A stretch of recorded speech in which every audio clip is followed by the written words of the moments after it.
Hello dear, अगला देखो अभी ग्रेड 9 का प्रख राष्ट्रीय सर्वेक्षण PRS 2024 सामाजिक विज्ञान का पेपर है। वीक सेकंड है। वीक कौन सा है? अभी सेकंड है। फर्स्ट वीक का हमने पहले ही अपलोड कर दिया है।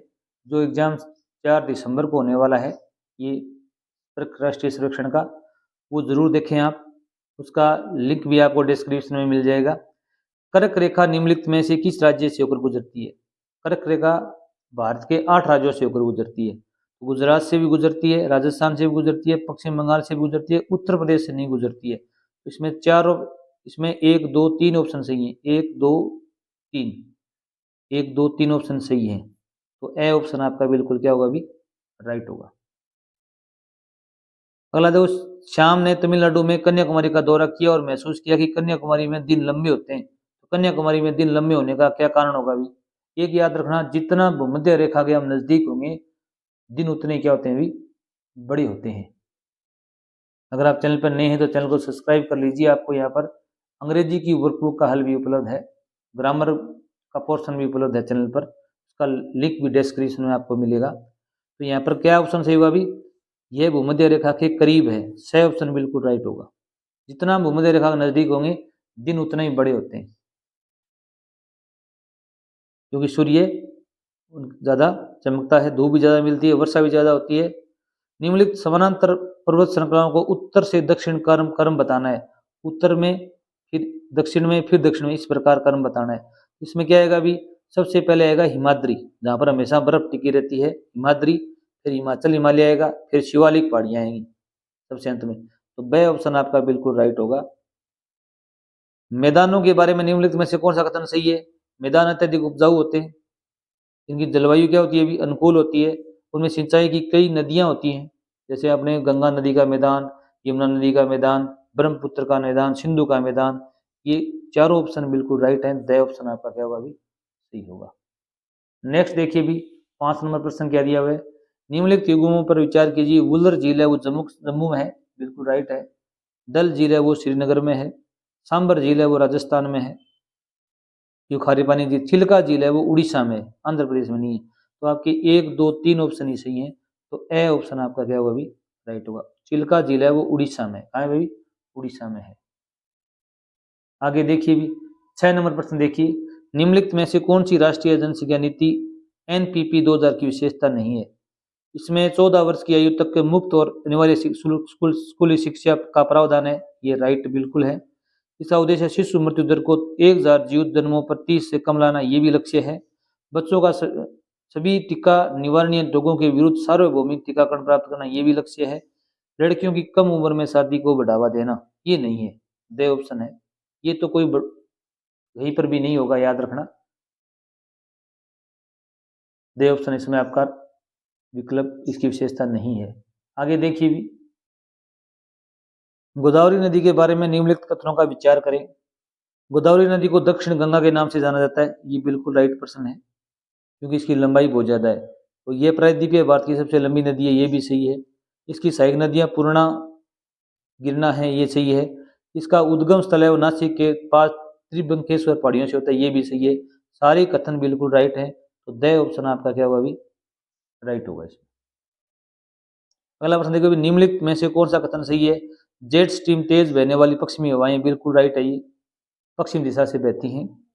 और पूर्वी जेट स्ट्रीम गर्मियों के दौरान देखी जाती है, ये भी बिल्कुल राइट है। ये एशियाई महाद्वीप में बहती हैं, ये भी राइट है। तो यहाँ पर क्या देखो, अभी ये तीनों ऑप्शन राइट हैं, सभी ऑप्शन सही हैं। तो द ऑप्शन आपका क्या होगा? अभी सही होगा। इनकी गति बहुत तेज होती है।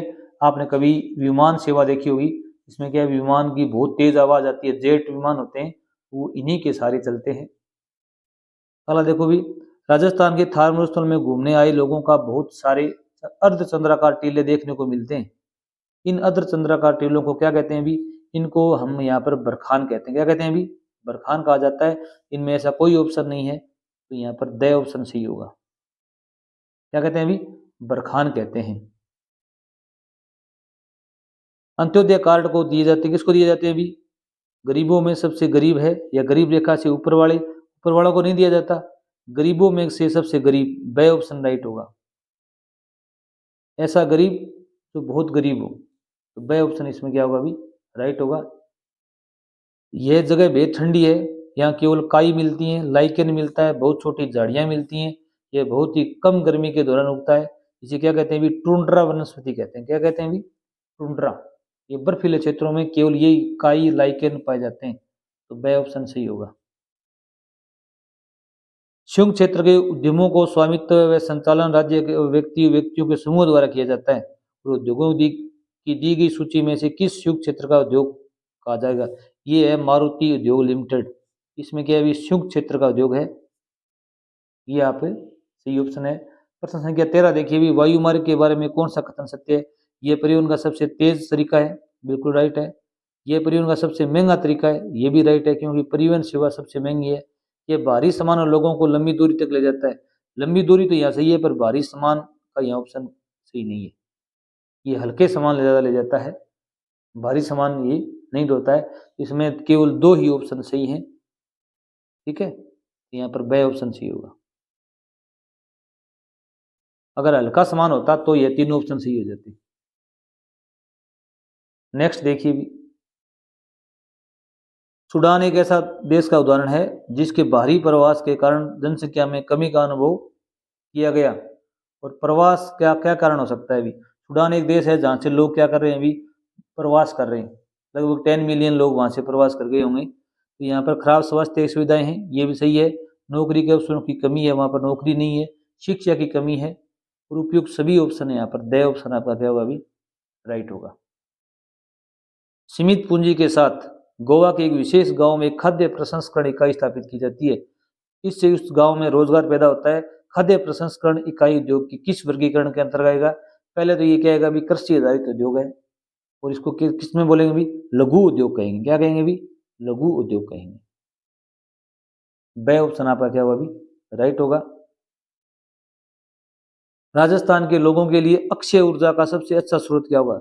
राजस्थान में सर्वाधिक गर्मी पड़ती है, सूर्य की रोशनी ज्यादा मिलती है, तो सौर ऊर्जा सबसे अच्छा उपयुक्त होगा। यहाँ पर राजस्थान में हम सौर ऊर्जा स्थापित करना चाहेंगे। अगला देखो भी, मिट्टी को संरक्षित करने के लिए निम्नलिखित में से किस विधि का उपयोग किया जाता है? मिट्टी को संरक्षित करने के लिए मल्चिंग भी की जाती है, शेल्टर बेल्ट भी एक प्रणाली है, और कंटूर जुताई भी एक अच्छी प्रणाली है। तो उपयुक्त सभी द ऑप्शन यहाँ पर आपका राइट होगा। अगला देखिए भी, वितरण के आधार पर संसाधनों को बांटा। वितरण के आधार पर, वितरण के आधार पर इसमें 2 भागों में बांटा गया है, सार्वव्यापी या सार्वभौमिक संसाधन और स्थानीयकृत संसाधन। सही ऑप्शन आपका यहाँ पर क्या होगा अभी? राइट होगा।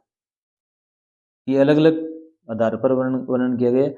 भारत का EEZ अनन्य आर्थिक क्षेत्र कहाँ तक है अभी? ये 200 समुद्री मील तक है। समुद्र के अंदर 200 मील तक जाओगे तो अपना भारत का क्षेत्र आता है। ये जीके का बहुत बड़ा प्रश्न है। अगला देखिए भी, 20 नंबर प्रश्न, निम्नलिखित में से कौन सा कथन सत्य है? हिमालय की नदियां बर्फ से ढके हुए पहाड़ों से निकलती है, बिल्कुल राइट है। हिमालय की नदियां अपने साथ उपजाऊ जलोढ़ लाती हैं, ये भी सही है। ये समतल उत्तरी मैदानों में बहती हैं, ये भी सही है। ये जलोढ़ नहीं लाती हैं, ये गलत ऑप्शन है। तो 1 2 4, यहाँ पे देखो भी 1 2 4, बे ऑप्शन बिल्कुल राइट होगा। अगर चैनल पर नए तो चैनल को लाइक और सब्सक्राइब और शेयर जरूर करना वीडियो को। थैंक्स।